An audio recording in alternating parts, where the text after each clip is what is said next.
So I'll start with the new topic, that is reconstitution of partnership firm. Reconstitution of partnership firm. ध्यान से सुनिए. What is the meaning of reconstitution? Reconstitution का मतलब होता है changing the structure. अब ये कैसे होगा? जो आपके सिलेबस में वो तो केवल इतना ही है क्या? Reconstitution of partnership firm can be made by changing the profit sharing ratio between existing partners. Next, admission of the partner. Next, death and retirement of a partner. इतना ही आपके सिलेबस है. इवन इनफैक्ट इससे ज्यादा हो सकता है. हाँ, amalgamation and demerger, merger ये भी होता है, ये रिकंस्टिट्यूशन में काम आता है. ठीक है ना, रिकंस्टिट्यूशन का ही पार्ट होता है. ठीक है, पक्का. लेकिन मैंने ज्यादा चीजें नहीं लिखी, जितना आपके सिलेबस में मैं उतनी ही बातें कर रहा हूँ. चले आगे. अब रिकंस्टिट्यूशन तो हो गया, लेकिन कुछ कंपल्सरी एडजस्टमेंट्स होते हैं जब भी कभी रिकंस्टिट्यूशन होता है. जब कभी भी किसी भी पार्टनरशिप फर्म का रिकंस्टिट्यूशन होता है तो कुछ कंपल्सरी एडजस्टमेंट्स होते हैं, जिसमें सबसे पहला एडजस्टमेंट क्या है? Calculation of revised PSR, profit sharing ratio. भाई ऑब्वियसली अगर आप कभी भी रिकंस्टिट्यूशन करोगे तो रेशियो क्या होगा? चेंज हो जाएगा until unless agreed. ठीक है ना, अगर कुछ अलग एग्रीमेंट कर लिया तो अलग बात है, अदरवाइज रेशियो क्या होगा? चेंज तो होगा. दूसरा क्या होगा? ट्रीटमेंट फॉर गुडविल, ये भी आएगा. कब? जब कभी भी रिकंस्टिट्यूशन होगा. यानी ये चार में से, वैसे 3 पॉइंट लिख रहे हैं लेकिन 4 है तुम्हारे लिए. ये पहला, ये दूसरा, ये तीसरा और ये चौथा. चारों में से कभी भी कुछ भी होगा, ये काम जरूर होगा. पहला, revised profit sharing ratio calculate करना है. दूसरा, ट्रीटमेंट फॉर गुडविल करना है. तीसरा, डिवीजन ऑफ अनडिस्ट्रीब्यूटेड प्रॉफिट और रिजर्व. जो भी प्रॉफिट है, रिजर्व दिख रहा है पुरानी बैलेंस शीट में, उसे क्या करेंगे हम? डिवाइड करके खत्म कर देंगे पार्टनर्स के बीच में. हाँ या ना? And one more thing, revaluation of assets and liabilities. And last one, adjustment of capital. Although this will be decided by the agreement. यानी अगर दिया है तो होगा, अदरवाइज एडजस्टमेंट ऑफ कैपिटल नहीं होगा. तो बेसिकली कितने एडजस्टमेंट्स करने हैं? अभी 5 एडजस्टमेंट्स करने हैं. ये है कब? जब रिकंस्टिट्यूशन ऑफ फर्म होगा तब. तो रिकंस्टिट्यूशन ऑफ फर्म का मतलब क्या हुआ? फर्म के स्ट्रक्चर में चेंज करना. चेंज कर लो, कोई दिक्कत नहीं है, लेकिन एक बात याद रखना, जब कभी भी फर्म का स्ट्रक्चर चेंज होगा क्या आएगा? ये एडजस्टमेंट्स करने जरूरी है. अब एक एक करके इनको डील करना जरूरी है हमें. पहले इसका स्क्रीनशॉट लो और ग्रुप में अपने सेंड करो और देखो, इसको नोट्स में प्रॉपर रख लेना. ठीक है,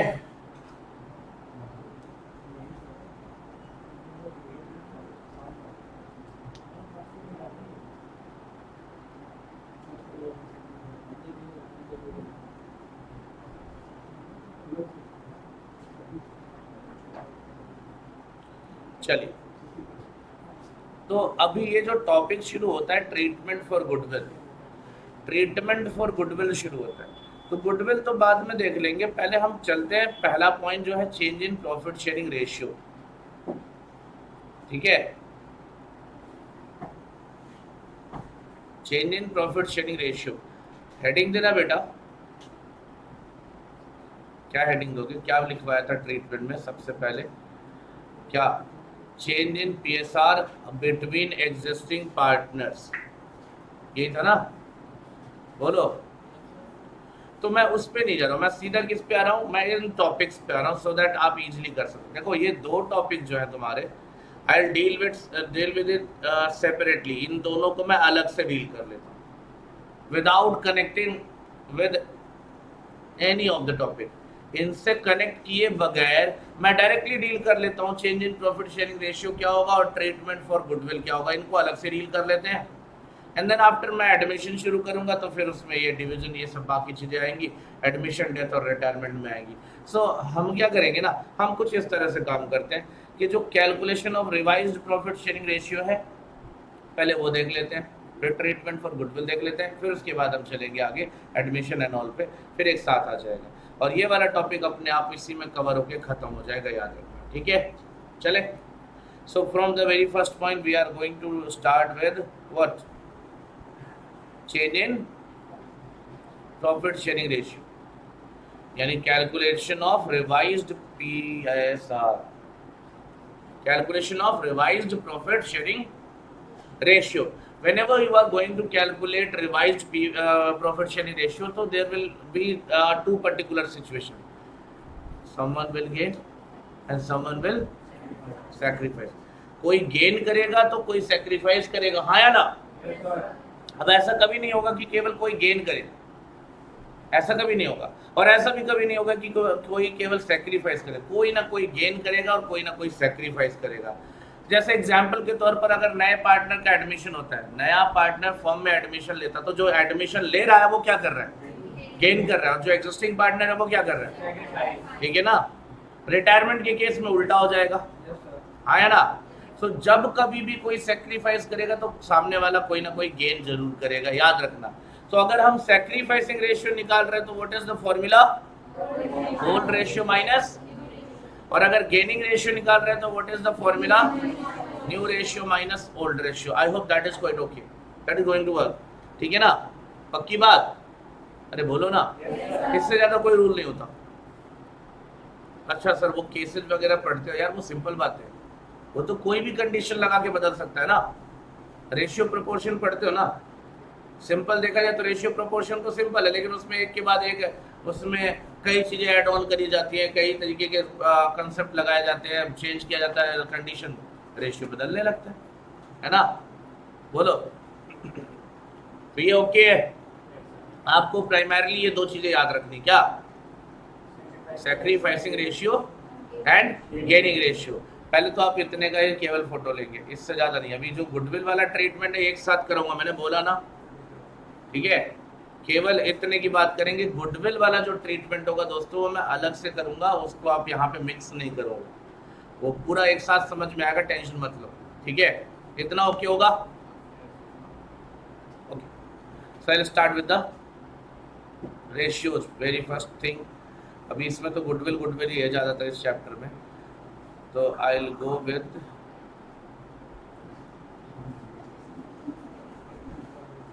bring out the chapter number 3 I guess. Admission का कौन से वाले में है ना?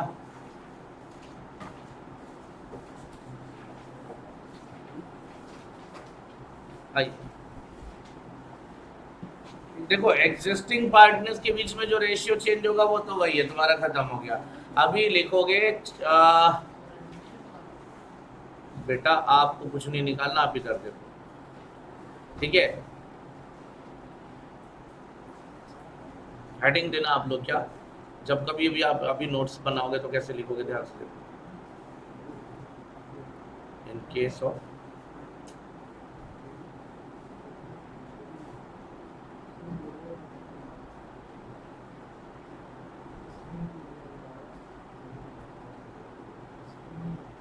case of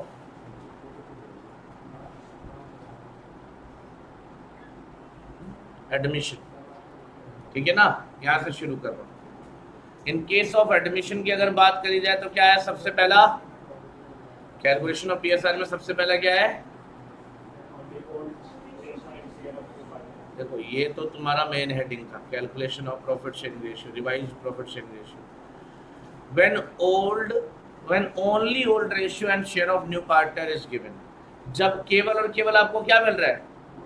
ओल्ड रेशियो और नए पार्टनर का शेयर मिल रहा है, उसके अलावा क्वेश्चन क्या है? साइलेंट है। क्लियर है ना? केवल आपको क्या मिल रहा है? ओल्ड रेशियो, और नए पार्टनर का क्या मिल रहा है? शेयर मिल रहा है, उसके अलावा क्वेश्चन साइलेंट है। क्वेश्चन समझो, जैसे क्वेश्चन ये है, A is to B, ये ओल्ड पार्टनर है, ठीक है ना? अब C आया, C कौन? न्यू पार्टनर फॉर, चलो 1/4, ठीक है ना? कितने के लिए आया? 1/4। अब बस इतना ही क्वेश्चन, देखो ओल्ड रेशियो दिया, आया ना? बोलो। और new profit sharing, new partner का शेयर दे दिया, हाँ या ना? कहता है न्यू पार्टनर कितने के लिए आया? 1/4 के लिए। अब आप कैलकुलेट करो, क्या? न्यू रेशियो एंड क्या कैलकुलेट करोगे एडमिशन में? सैक्रिफाइसिंग रेशियो, हाँ या ना? क्या कैलकुलेट करोगे? Sacrificing ratio. तो I will start with that. ध्यान से देखिए, इस तरह के क्वेश्चन को सॉल्व करने के लिए सबसे पहले अजम्पशन लेना है, लेट द प्रॉफिट बी ₹1। कितने रुपए का प्रॉफिट मान लेंगे? तो whenever you are calculating ratios and kind of calculations कर रहे हो तो क्या करोगे आप, अजम्पशन में ₹1 लोगे, और परसेंटेज जब होता है तो अजम्पशन में ₹100 लिया जाता है। ठीक है, 100 का अजम्पशन लिया जाता है। तो यहाँ पे क्या है, रेशियो है तो ₹1 ले लिया प्रॉफिट। अब एक बात तो फिक्स है, किसका, नए पार्टनर का। तो सी शेयर क्या हो जाएगा बेटा, 1/4। तो रिमेनिंग क्या होगा, रिमेनिंग क्या होगा बताओ मुझे, 1 - 1/4 दैट इज 3/4। मुझे लगता है ये क्लियर है। अच्छा एक बात बताओ, नया पार्टनर तो आ गया, लेकिन क्या ये पुराने पार्टनर्स के बीच का रिलेशन चेंज होगा? नहीं, इनका आपस का रिलेशन कोई चेंज नहीं होगा। पहले भी आपस में कौन सा रेशियो रखते थे, और अभी भी इन्हीं दोनों का अगर कैलकुलेशन करो तो रेशियो क्या रहेगा इन दोनों का, 3:2। अगर ओवरऑल देखोगे तो बदल जाएगा, लेकिन इनका अगर आपस का रिलेशन देखोगे तो क्या रहेगा, सेम रहेगा। तो अब जब यहाँ पे हम बात करेंगे एज शेयर की बात करेंगे, एज न्यू शेयर, ए का न्यू शेयर बताओ सर, 3/4 का 3/5 कितना आएगा, आप 9 कितना, और बी का क्या होगा, बी का न्यू शेयर क्या होगा, 3/4 मल्टीप्लाइड बाई 2/5 यानी 6/20। और सी का शेयर क्या है बेटा, 1/4, या फिर इसको लिख सकते हो कितना, 5/20। हाँ है ना। So what is the new ratio, clear है, 9:6:5 सैक्रिफाइसिंग रेशियो। याद रखना इन दिस केस क्या, in this particular case sacrificing ratio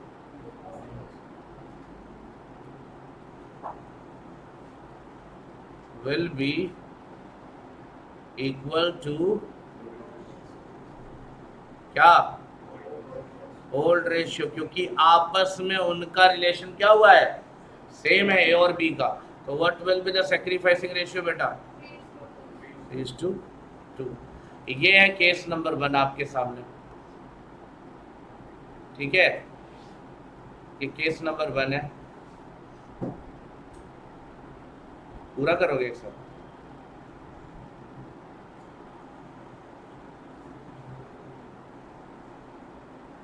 चलो इतना करो फिलहाल, ये साइड से क्रॉप कर लेना इसको, केवल इतने का ही मतलब रखना है। अभी रेशियो की बात कर रहे हैं, सारे केसेस यहीं पे डील करेंगे।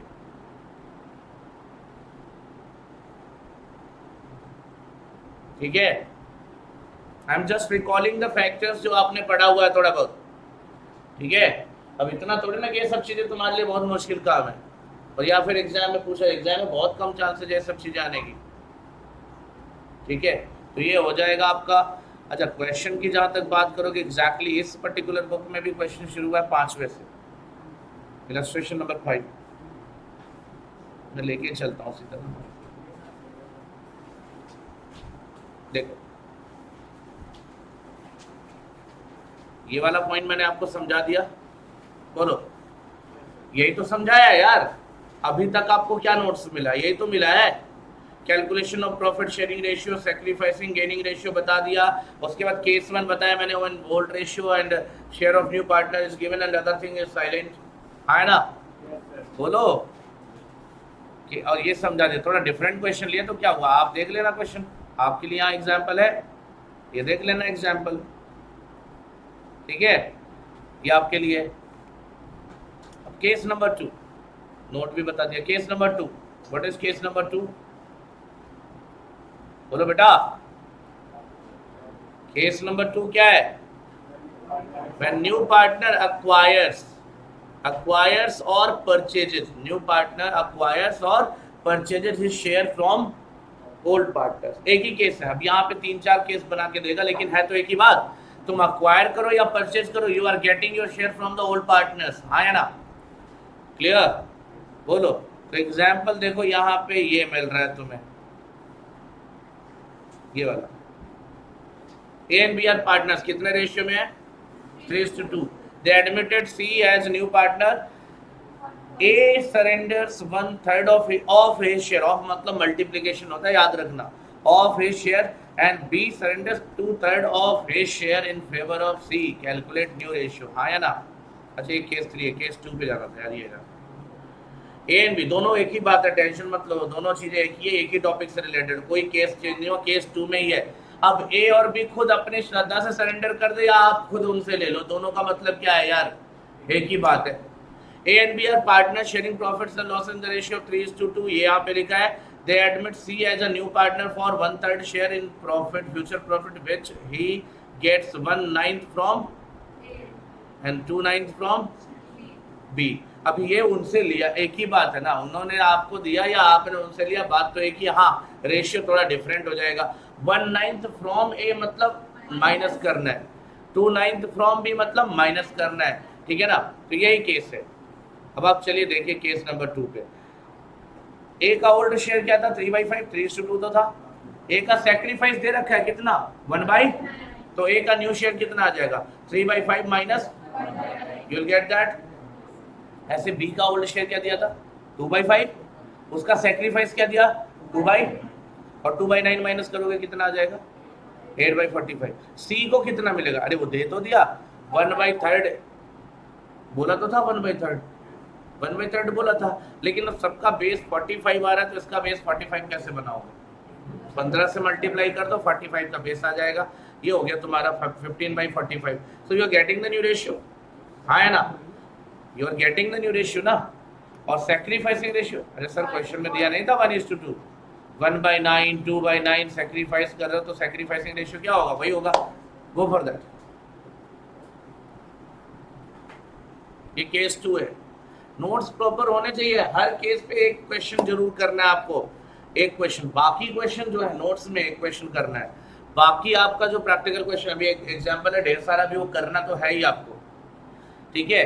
अब क्योंकि आप रेशियो प्रोपोर्शन पढ़ते हो, तो थोड़ा बहुत जो बेसिक रूल्स है वो आपको पता होंगे, रेशियो कैसे लिखना है, क्या करना. अब ये मत इतने अज्ञानी मत बन जाना कि रेशियो लिखने का तरीका भी नहीं आता, ठीक है. केस नंबर 3 कुछ नहीं है बेटा, ये केस नंबर 2 ही होता है, जो वो फ्रॉम ऑफ हिज शेयर जो बोला था अभी थोड़ी देर पहले. 1/3 of his share and 2/3 of his share. Of मतलब मल्टीप्लीकेशन. तो भाई यहाँ पे देखो, ए का ओल्ड शेयर है, अब ए का सैक्रिफाइस क्या है? 1/3 ऑफ हिज शेयर. तो ऑफ मतलब 3/5 का 1/3, हाँ या ना, कितना आ जाएगा? और बी का क्या होगा? 2/3 ऑफ हिज शेयर, तो 2/5 का 2/3, 4/15. तो देखो इनका सैक्रिफाइस आ गया, तो अगर ओल्ड में से सैक्रिफाइस माइनस कर दोगे तो न्यू शेयर आ जाएगा, हाँ या ना. और सी को क्या मिलेगा? जो पिछले वालों ने सैक्रिफाइस किया वही इसको मिलेगा. तो 3/15 इसने सैक्रिफाइस किया ए ने, और 4/15 सैक्रिफाइस किया किसने? तो टोटल 7/15 हो गया. तो what is the ratio? New ratio. और सैक्रिफाइसिंग रेशियो क्या हुआ? अरे ये जो येलो कलर से हाईलाइट किया यही तो है सैक्रिफाइसिंग रेशियो, जो सैक्रिफाइस किया 3:4, हाँ या ना. तो ये कुछ अलग केस थोड़े ना, ये वही केस है, केस नंबर 2 है. हाँ तरीका थोड़ा चेंज कर दिया, तो क्वेश्चन का तरीका चेंज करने से केस थोड़े ना चेंज हो जाएगा, पुरानों से ही तो मिल रहा है तुम्हें. ये भी गो फॉर दैट. इतना ओके है. अभी अगर ये बोलता कि new partner is coming for 1/4 share which he acquires equally from A and B. अब ये केस अलग है क्या? यहाँ पे भाई तुमने रेशियो लगाया 1:2 का, कहीं लगा रहे हो 3:4 का, कहीं 1:1 का भी लगा सकते हो, है ना. इक्वली मतलब आपको सेक्रीफाइस करना है. अब 1/4 का इक्वली मतलब 1/8, है ना. 1/8, 1/8, 1/8 की सेक्रीफाइस कौन करेगा? ए. 1/8 की सेक्रीफाइस बी करेगा. तो ये अगर दिया है क्वेश्चन में तो कंफ्यूज मत हो, एक ही केस है, केस नंबर 2, ठीक है बेटा. And case number 3 that is the last case. बस ये ओल्ड रेशियो और न्यू रेशियो दोनों दे रखा है, तो क्या निकालना है अपने को? Sacrificing ratio. अब ओल्ड रेशियो दे रखा है, क्वेश्चन है 2:1 दिया है, और न्यू रेशियो दिया है 1:1 दिया है. अब आप निकालो सैक्रिफाइस. क्या करोगे? अरे ओल्ड रेशियो दे रखा है 2/3, 1/3, हाँ या ना. 2:1 मतलब 2/3, 1/3. न्यू रेशियो क्या दिया 1/3 1/3, सी को तो लेना नहीं है ना मेरे भाई, सी थोड़े ना सैक्रिफाइस करेगा यार, कॉमन सेंस लगा, who is going to sacrifice, A and B में से कोई सी तो नया है वो आ रहा तो गेन ही करेगा, हाँ या ना। अब सी का 1/3 हटा दो तो क्या बचा, बी, ए का 1/3 बी का 1/3, ये माइनस करो तो पता चला कि केवल ए ने सैक्रिफाइस किया, बी ने कुछ नहीं किया, हाँ या ना। देख लो बी का तो पहले 1/3 था, अभी भी 1/3, तो बी ने कोई सैक्रिफाइस नहीं किया। ए का पहले 2/3 था, अब 1/3 हो गया, तो ए ने कितना सैक्रिफाइस किया 1/3 का, सी ने कितना गेन किया, तो यही है, ये तीसरा केस था तुम्हारा, ठीक है। क्वेश्चंस कोई कॉम्प्लिकेटेड नहीं है रेशियो के, बस आप अगर प्रैक्टिस करके नहीं जाओगे, गलती से पूछ लिया तो फिर पछताओगे। अब ये मत सोचना कि मैथ्स में रेशियो प्रोपोर्शन पढ़ लिया तो यहाँ का सारा रेशियो अपने आप आ जाएगा, हम इतने ज्ञानी तो है ही। अब आपका ये होमवर्क है भाई, पेज नंबर कहाँ से, देखो रेशियो के लिए मैं बता रहा हूँ कहाँ से शुरू है, मैच कराना एक बार पेज नंबर, यहाँ से पेज नंबर है 8.68, अलग है, तो जहां से भी शुरू हो रहा है यहां से शुरू करके वहां तक जाना, मैं बता रहा हूँ, टेंशन मत लो। ये सारे केस वाले जो एग्जाम्पल है ना, ये सब करने, एग्जाम्पल है तो क्या हुआ, करना है, ये सब दिख रहा है ना सब, डाउट आएगा नेक्स्ट क्लास में ले लूंगा, टेंशन मत लो। और ये इलस्ट्रेशन नंबर 5 जहां खत्म हो रहा है, इलस्ट्रेशन नंबर 5 तक करना है, बिकॉज 6 के बाद प्रॉपर क्वेश्चन शुरू हो जा रहा है। तो पेज नंबर आप मेंशन कर लो, कहाँ से, अब आपकी नई बुक्स में 8.72 है, 8.72 से लेके इलस्ट्रेशन नंबर 5 तक कंटिन्यूअसली जितने भी एग्जाम्पल क्वेश्चन है सब करने हैं, ठीक है, पक्की बात, और करके आना है, बदमाशी नहीं करनी है, ठीक है। एडमिशन के केस में इससे ज्यादा रेशियो नहीं होता सर, रिटायरमेंट के केस में बता तो दिया, गेनिंग रेशियो निकाल लेना बस, उसमें कोई केस वेस ज्यादा नहीं चलता, ठीक है, बातें नहीं। बाहर जाना चाहते हो, क्लास में रहना है ना, तो सीधा सामने देखो इधर, ठीक है। क्या बोला मैंने, कहां से कहां तक करना है, पेज नंबर 8.72 से लेके इलस्ट्रेशन नंबर 5 तक में जितने भी क्वेश्चन है, इलस्ट्रेशन 5 इंक्लूडेड, जो भी क्वेश्चन है वो सारे आपको करके आने हैं। वन मोर थिंग, जो भी डाउट होगा नेक्स्ट क्लास में लेंगे। सर एडमिशन का तो हो गया, रिटायरमेंट और डेथ का रेशियो क्या होगा, कोई रेशियो स्पेसिफिक नहीं होता, वहां पे सिंपल गेनिंग रेशियो का कंसेप्ट है, और वो मैंने तुम्हें बता दिया, ठीक है, यहाँ तक पक्की बात। चलिए अब बात करते हैं हम गुडविल की। रेशियो का इससे ज्यादा कोई दिमाग लगाने की जरूरत नहीं है, रेशियो कम आता है एग्जाम में, और रेशियो सिंपल भी है।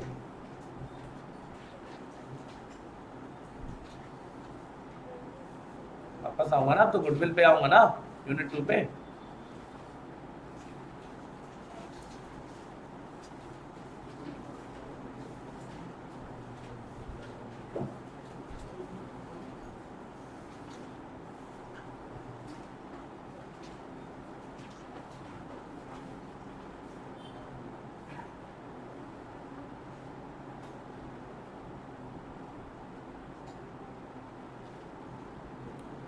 चलिए, व्हाट इज गुडविल,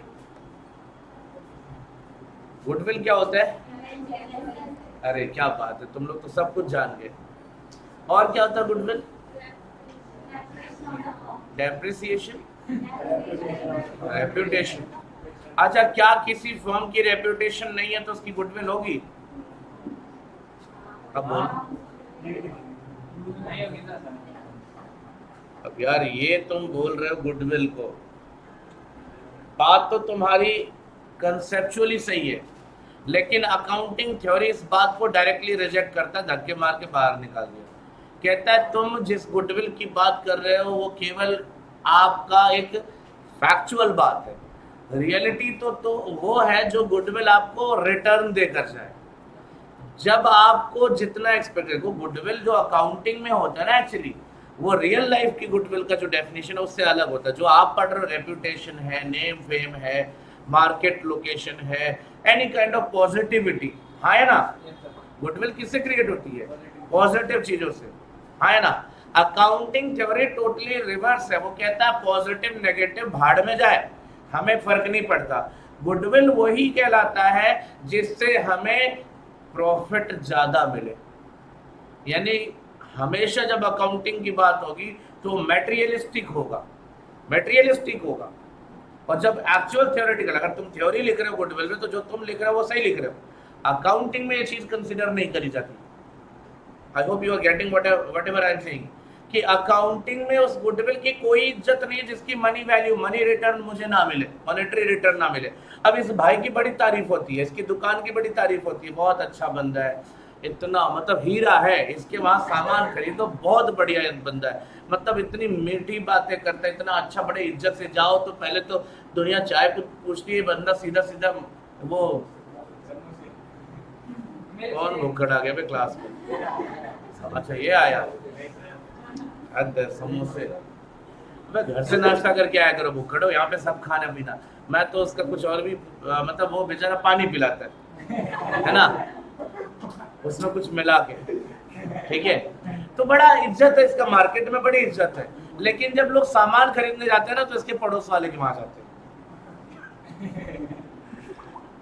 मतलब लोग इसकी तारीफ बहुत करते, गुडविल है कि नहीं है, और पूरा पूरा मोहल्ला, पूरा मार्केट इसको जानता है, लेकिन बेचारे का सामान कभी नहीं बिकता। सामान की भी तारीफ होती है। ऐसा एक्सेप्शनल सिचुएशन बता रहा हूं कि मतलब केवल तुम अब इसको तो बोलोगे ना गुडविल है, तुम्हारी थ्योरी तो यही कहती है, गुडविल की जो कंसेप्चुअल थ्योरी है, फैक्चुअल थ्योरी है, वो तो यही कहती है क्या कि यार बहुत रेप्यूटेशन है इसके नाम पे, तो लोग कोई भी काम कर देते हैं, तो मतलब रेप्यूटेशन है, बड़ी इज्जत है, बहुत ज्यादा रसूख है इसका, तो गुडविल तो है। लेकिन अकाउंटिंग कहता है तू ऐसी गुडविल पे है ना, ऐसी कौन सी गुडविल जो रिटर्न ना दे यार तुम्हें।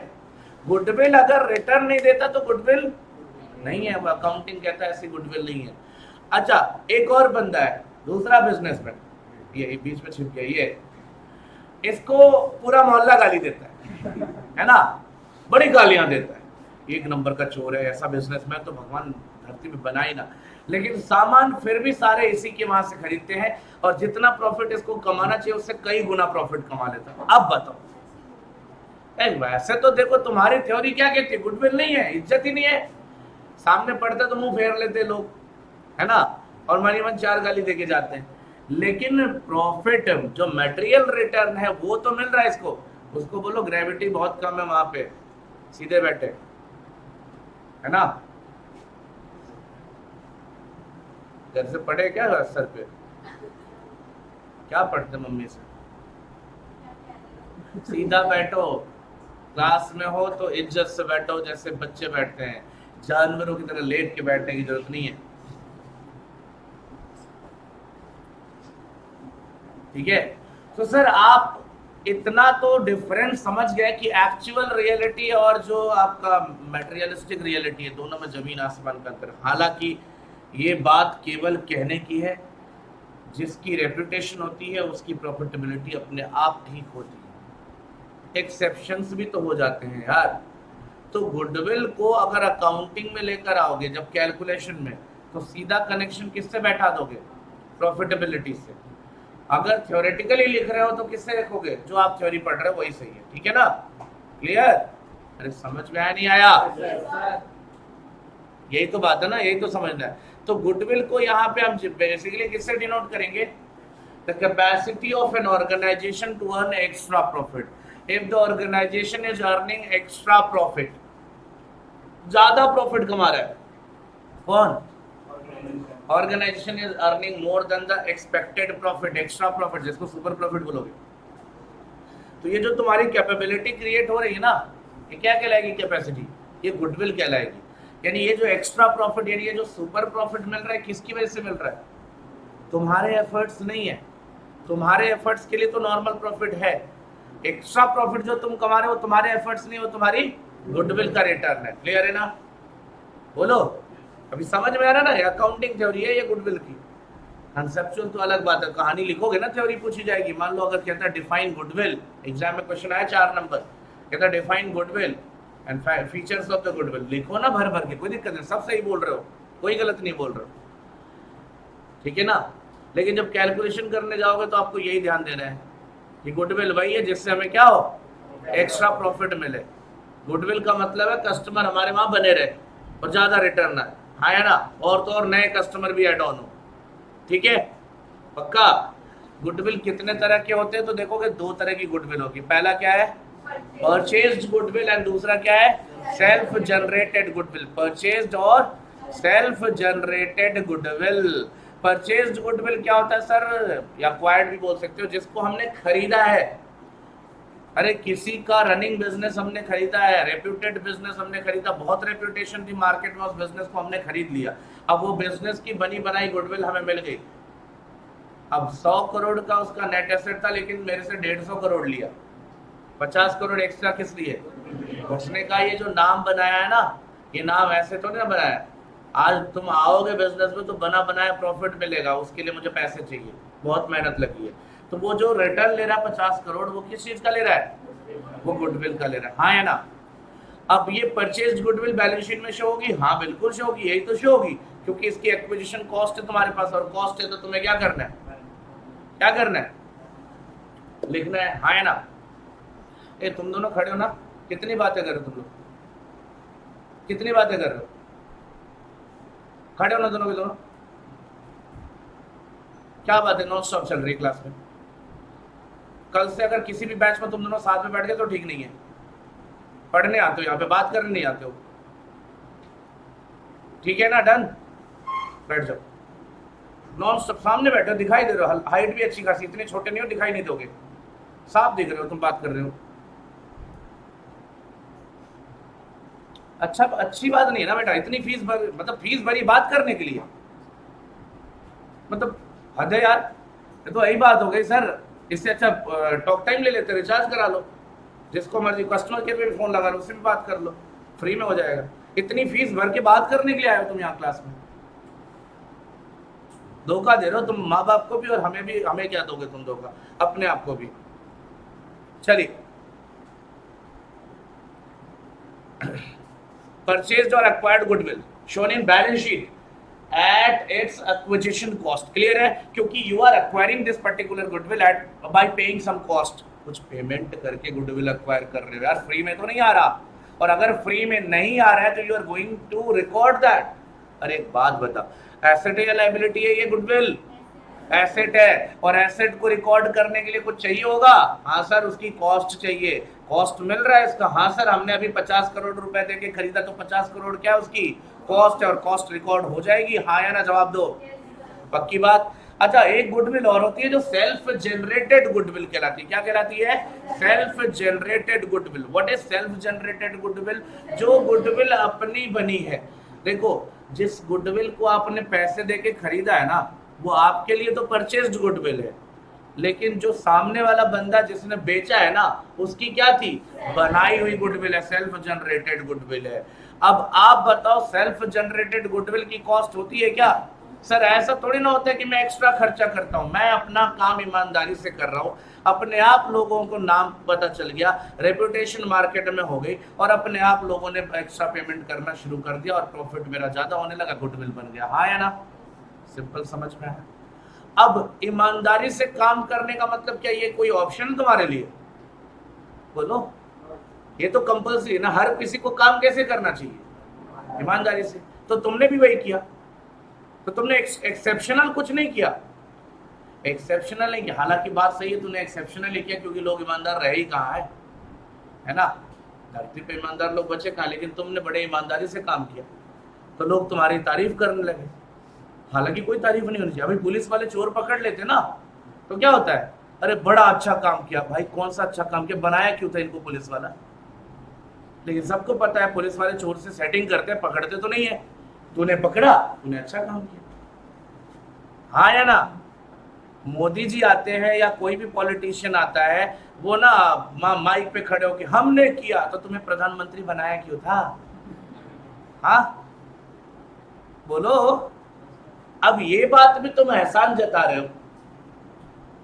अभी केजरीवाल तो खैर वो तो अलग ही छोड़ो, उसको तो छोड़ दो, वो बियॉन्ड द कंपैरिजन है, वो तो अलग ही दुनिया का है ना, वो इंसान नहीं है, वो आदि मानव है। ये भी नहीं बर्दाश्त कर, मेरे साथ नहीं तेरे साथ किया है, मेरे साथ वो क्या करेगा यार? अरे इसके मौसी का लड़का है वो, इसका छोटा भाई है। चलो कोई दिक्कत नहीं, ठीक है ना। मतलब अभी समझो ये एहसान कर रहे हैं क्या ये नहीं, लेकिन अगर हम क्या सोचते हैं, अच्छा काम कर, बड़ी तारीफ करते नहीं करते, क्योंकि ऐसा बहुत रेयर लोग करते हैं, है ना। इसके पहले भी हमारे प्रधानमंत्री थे, है ना, उनसे मौन व्रत धारण करवा लो, बहुत अच्छा चल रहा था। अभी बंदा आया है, पहला वाला जो आया था वो बोलता नहीं था, अभी वाला चुप नहीं होता, है ना। बड़ी प्रॉब्लम है यार दोनों में, पहला वाला बोलता ही नहीं था, अभी वाला चुप नहीं होता। सो मुद्दा दरअसल ये है कि देखो आप समझो ना, you are not doing something exceptional, कुछ अलग नहीं कर रहे हो या कोई एहसान नहीं कर रहे हो, तुमने अपना काम ही किया है यार, कोई एहसान नहीं किया है। बट फिर भी दुनिया में लोग नहीं कर रहे, तुम कर रहे हो, इसलिए तुम्हारी तारीफ हो रही है, और वही तुम्हारी तारीफ तुम्हारी तरफ कस्टमर्स को खींच रही है। इसके लिए तुमने कोई एक्स्ट्रा कॉस्ट नहीं लगाया, हाँ या ना, बोलो, एक्स्ट्रा कॉस्ट नहीं लगाई। इसीलिए सेल्फ जनरेटेड गुडविल को बैलेंस शीट में शो नहीं करते। क्यों नहीं शो करते? Because you are not going to calculate the cost, मिलेगा ही नहीं तुम्हें कॉस्ट। हाँ जी, वो जनरेट नहीं करता, वो ऑटोमेटिक जनरेट हो जाता है। अभी आऊंगा, अभी मैडम आऊंगा, आपका सवाल मुझे पता है, पहले ही क्यों सवाल का बवाल बना रहे, अभी खत्म नहीं हुआ अभी, ठीक है। परचेज्ड गुडविल और self generated goodwill, okay, wait करो, बातें नहीं, वेट करो, सारा जवाब मिल जाएगा, मुझे पता है तुम क्या पूछ रहे हो। अब मेरा सवाल सुनो, पहले मेरे सवाल का जवाब दो, तुम्हारे सवाल का जवाब अपने आप मिल जाएगा। अब हम क्या पढ़ने जा रहे हैं? वैल्यूएशन ऑफ गुडविल, है ना। कौन से गुडविल का वैल्यूएशन पढ़ने जा रहे हैं? कौन से गुडविल का वैल्यूएशन करने जा रहे हैं? तुम लोग पागल हो या बने हुए पागल हो? अरे परचेज्ड गुडविल की वैल्यूएशन तू क्यों करेगा बे? तू उससे जितना मांगा गया वो पेमेंट दे रहा है तू। लेकिन एक बात बताओ, भाई साहब ने, ये भाई साहब का बिजनेस मैंने खरीदा, मेरे से 50 करोड़ एक्स्ट्रा लिया इन्होंने, ये मांगेगी 50 करोड़ और मैं दे दूंगा? क्यों? मैं पूछूंगा ना भाई 50 करोड़ की गुडविल है ये साबित कर, तो वो क्या करेगा? अपने सेल्फ जनरेटेड गुडविल की वैल्यू लगवाएगा, और यहां रोल आता है वैल्यूअर्स का। और जो ये मेथड्स होते हैं ना, ये सेल्फ जनरेटेड गुडविल को वैल्यू करने के लिए होते हैं, और ये सारे के सारे अजम्पशन बेस्ड मेथड होते हैं, इसलिए सब में रिजल्ट क्या आता है? अलग आता है, ठीक है। मैडम का सवाल यही था, सेल्फ जनरेटेड गुडविल का 50 करोड़ लगेगा कैसे, ऐसे ही ना। तो यही बात है, बिकॉज सेल्फ जनरेटेड गुडविल, पता है बेटा क्या पूछने वाले हो, इसलिए बोलता हूँ पेशेंस रखो, सब कुछ क्लियर हो जाएगा। 50 करोड़ मैं क्यों दूंगा? सामने वाले से बोलूंगा भाई 50 करोड़ मांग तो रहा, कैसे 50 करोड़? तो एक मेरे को वैल्यूएशन सर्टिफिकेट पकड़ा देगा, ये लो रिपोर्ट, ये सीए साहब का sign, stamp paper, membership number, सब कुछ आ गया, अब दो, अब तो देना पड़ेगा ना, क्योंकि सर्टिफाइड बंदे ने क्या किया, इस बात को वेरीफाई कर दिया कि हाँ इसकी गुडविल कितनी है, 50 करोड़ की। तो valuation of goodwill is one of the task, ठीक है ना। वैल्यूएशन ऑफ गुडविल के लिए कुछ मेथड्स है, जो आपको यहाँ पे केवल एक मेथड आपके लिए नया है जो 12th में नहीं था, वह है एन्युटी मेथड, ठीक है ना। इसको जरा आप एक बार स्क्रीनशॉट लो, और नेक्स्ट क्लास से हम इसका ही वैल्यूएशन शुरू करेंगे।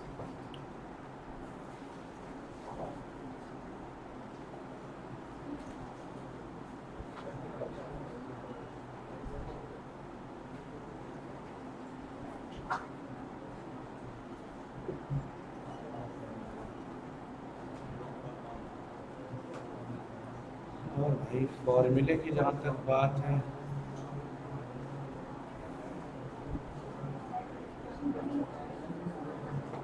ठीक है, अब मैं तुम्हें इसको एक्सटेंसिवली कवर कराऊंगा, थोड़ा डिटेल में ले जाऊंगा, वैल्यूएशन ऑफ गुडविल को बहुत ज्यादा, थोड़ा नहीं बहुत ज्यादा डिटेल में ले जाऊंगा, तो डिटेल में देखेंगे नेक्स्ट क्लास।